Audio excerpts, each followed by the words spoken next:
اب میں بلا تاخیر دعوت خطاب دوں گا اس جامعہ کے سرپرست استاذ العلماء عالم بعمل حضرت مولانا محمد عبید الرحمن صدیق صاحب دامت برکاتہ العالیہ کو کہ وہ تشریف لائیں اور اپنے خیالات کا اظہار فرمائیں۔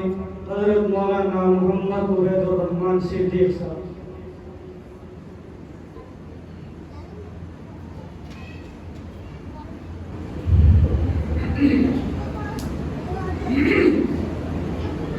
الحمد لله رب العالمين والصلاة والسلام على سيد الأنبياء والمرسلين وعلى آله وأصحابه أجمعين أما بعد فأعوذ بالله من الشيطان الرجيم بسم الله الرحمن الرحيم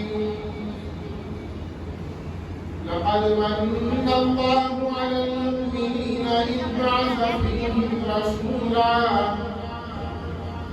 رسولا من أنفسهم يتلو عليهم آياته ويزكيهم ويعلمهم الكتاب والحكمة وإن كانوا من قبل لفي ضلال مبين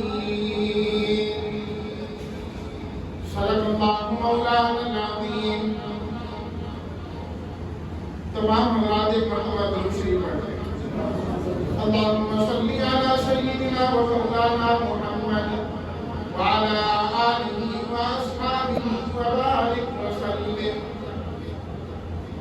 2 منٹ کے لیے کو بند کر دیجیے، سب 2-3 منٹ کے۔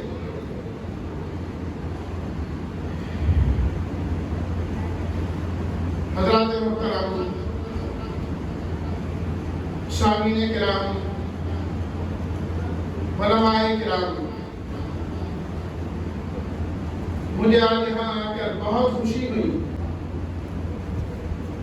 آپ تمام احباب کو دیکھ کر اور آپ سے ملاقات کر کے۔ آج سے 4-5 سال قبل جب اس مسجد کا سنگ بنیاد رکھا گیا، آغاز ہوا، تو اس سوچ کے ساتھ ہم نے کہا پتہ نہیں کب آباد ہوگی اور کیا ہے۔ الحمدللہ اللہ تعالیٰ نے آپ حضرات کی توجہات سے اور تعاون سے آج یہ دن بھی دیکھنا نصیب ہوا کہ الحمدللہ مسجد بھی آباد ہے، 5 وقت کی نماز بھی ہے، اور الحمدللہ 2 بچیوں نے قرآن مجید مکمل یہاں پر پڑھ بھی لیا ہے۔ ان کے اعزاز کے اندر بھی آج کی جو ہے نا یہ مجلس قائم و دائم ہے۔ میں آپ کا زیادہ وقت نہیں لینا چاہتا کیونکہ احباب موجود ہیں۔ آج کی یہ جو محفل رکھی گئی ہے، اس کے اشتہار کے لیے جو عنوان رکھا گیا وہ ہے مقصد آمد مصطفیٰ۔ سب کہہ دیجیے صلی اللہ علیہ وسلم کہ آپ نے صلاۃ و تسلیمات اس دنیا کے اندر کس مقصد کے لیے تشریف لائے ہیں؟ آپ کی تشریف آوری کا مقصد کیا ہے؟ جو آدمی کہیں جاتا ہے ایک مقصد لے کے جاتا ہے۔ آپ یہاں پر آئے ہیں، ایک مقصد لے کے آئے ہیں۔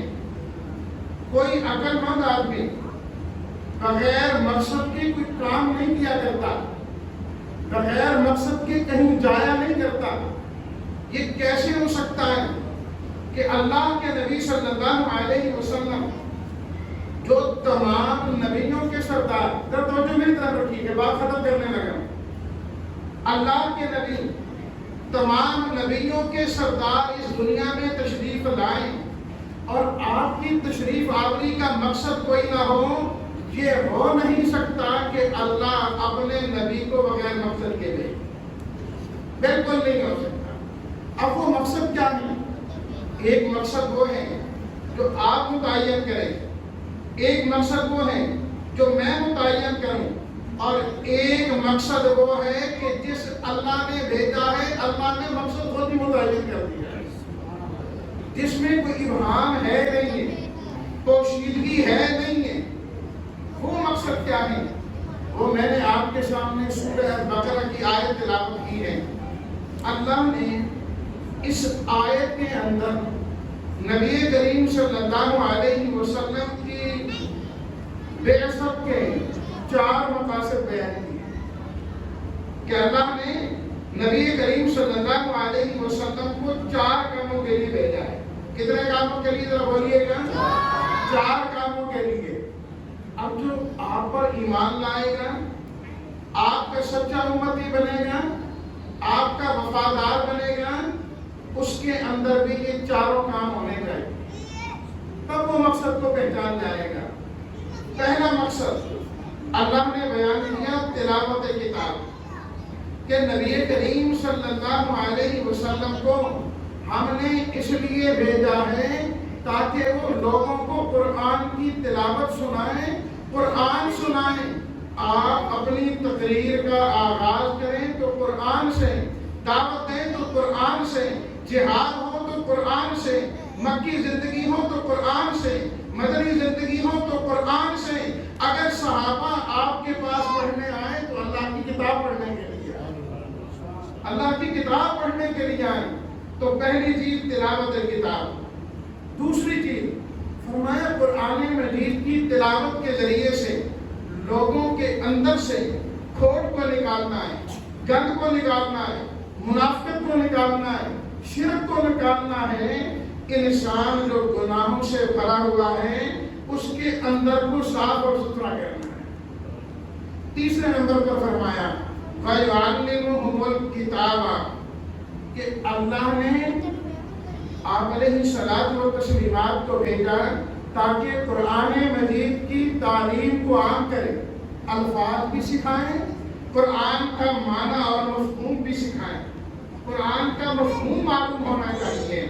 اور تیسری بات، چوتھی بات الحکمت، کہ صرف سکھلانا نہیں، اللہ کے نبی صلی اللہ علیہ وسلم نے اس پر عمل کر کے بھی دکھلانا ہے، خود عمل کر کے دکھلانا۔ تلاوت کتاب، تزکیہ نفوس، تعلیم کتاب اور تعلیم حکمت، یہ 4 چیزیں وہ ہیں جن کے لیے اللہ نے اپنے نبی صلی اللہ علیہ وسلم کو بھیجا ہے۔ جو آپ کا سچا امتی بننا چاہتا ہے اس کی زندگی میں کتاب اللہ ہونی چاہیے، اس کی زندگی میں سنت رسول اللہ ہونی چاہیے، اس کی زندگی میں تزکیہ ہونا چاہیے، اور اس کی زندگی میں سنت کو عام کرنا ہونا چاہیے۔ اللہ ہم سب کو ان 4 پر عمل کرنے کی توفیق عطا فرمائے۔ ہم آمین۔